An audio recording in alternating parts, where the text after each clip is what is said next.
ভাইয়ে জানে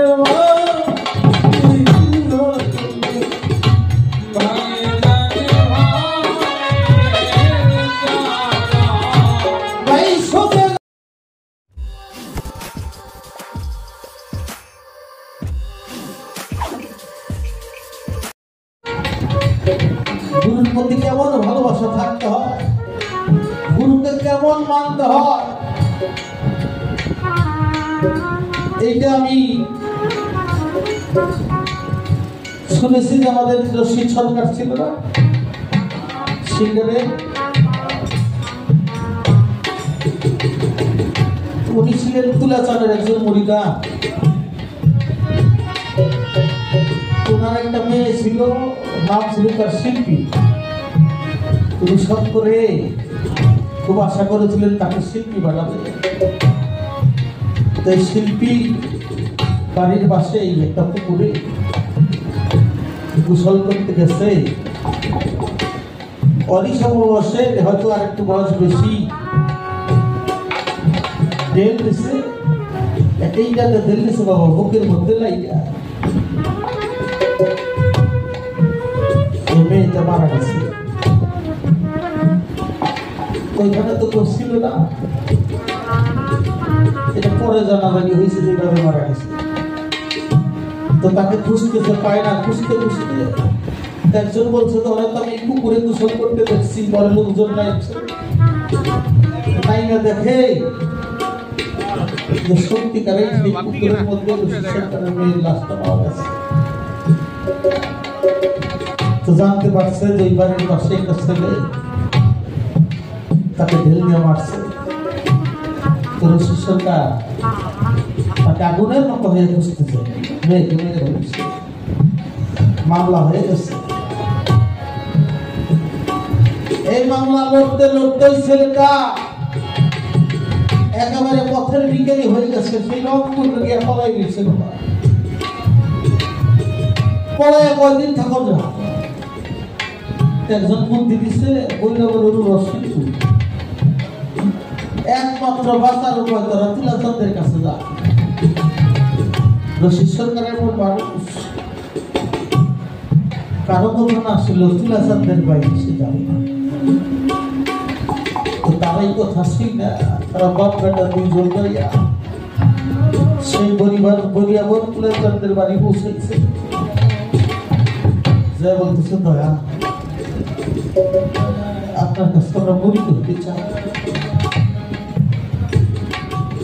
তোমাদের বাড়ি কোথায়? আমাদের বাড়ি হইল মানিকগঞ্জ, রশিদ সরকারের বাড়ির পাশে। তার বাড়ির পাশে ওইখানে যাই, ওইখানে বায়াত হয়ে গেল। এইখানে আসছো সরকার কিছু বললা না।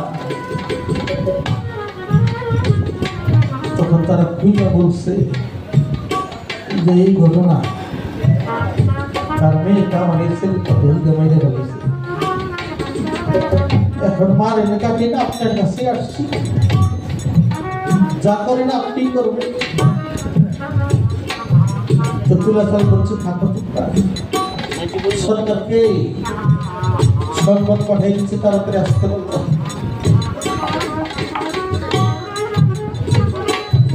এর মধ্যেই দুজনকে মুরিদ করে নিছে। রশিদ সরকার তখন আসছে, বলে রশিদ তোর মেয়েটাকে যে মারছে তাকে ঠিক বুঝতেছি, তারা বলছে দেখো ভাই ভাই করে নরম ভাই বলে পাগল তাদের কথা শুনে তো তাকে আটকে রাখছি। বলে কোথায় পরে রাখছি? ঘরের মধ্যে। বলে ঘরের মধ্যে রাখছে, ভাই করে দেয় যে ভাই করে দেবো, ঠিক আছে, কিন্তু তার আগে একটি কথা শুন পাবো। ওরা আমার কাছে আসছিল, কিন্তু আমি ওদেরকে বাইর করে নিছি, এখন তোরাতে ছেড়ে দিলাম, তুই দৌলত খুলে যাইছে সাথে সাথে বাবা দয়ালের পায়ের মধ্যে পড়ে গেছে। দয়াল রে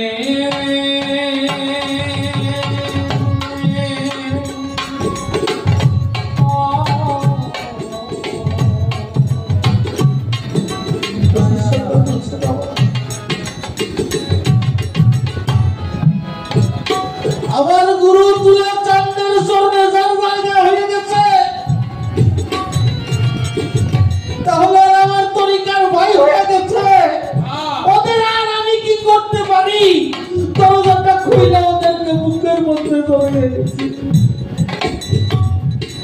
ভাইয়ের জানে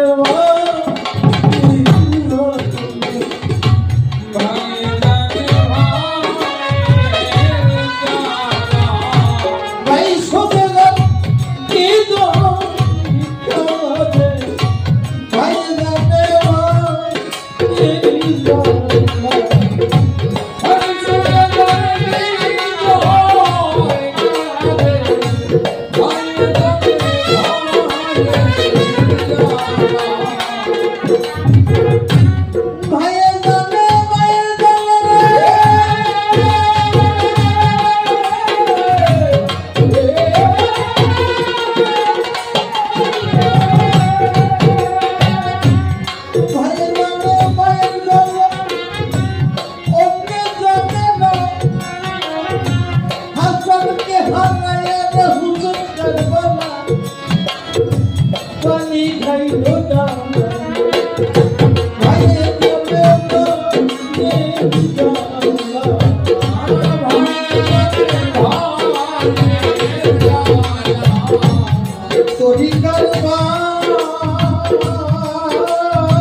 সেই তো জ্বালা জানে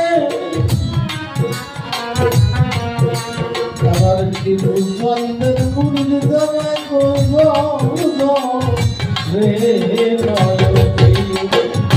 দয়াল তো দেখু খাই পাবো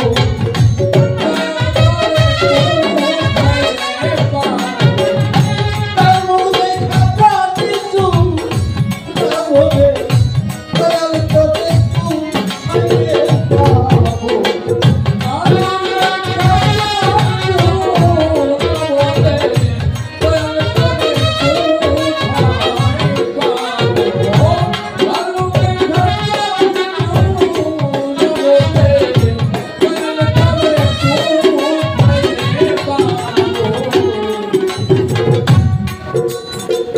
গুরুর প্রতি যার মহব্বত প্রেম থাকে গুরুর জন্য সব ত্যাগ করতে পারে গুরুর হুকুমে তার সকল চিরধার্য হয়ে যায় তো সেইখান থেকে আমি চিরশিষ্যতার গান বন্ধুরা যে ভালোবাসে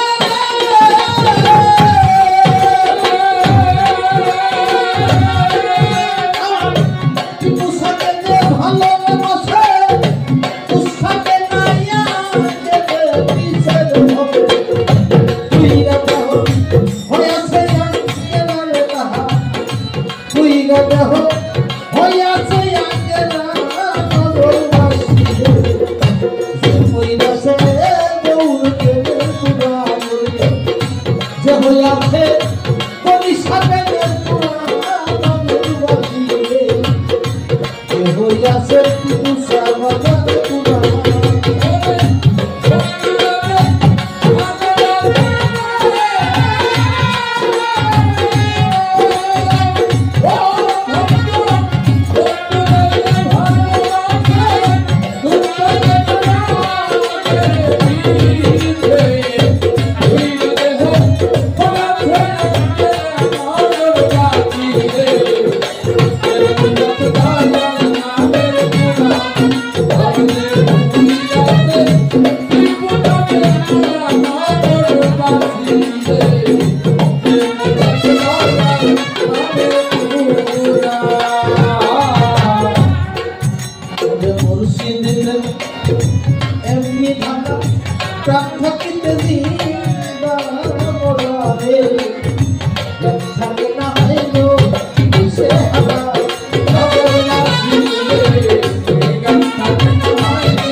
সদাই থাকে প্রেমানন্দ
हेलो।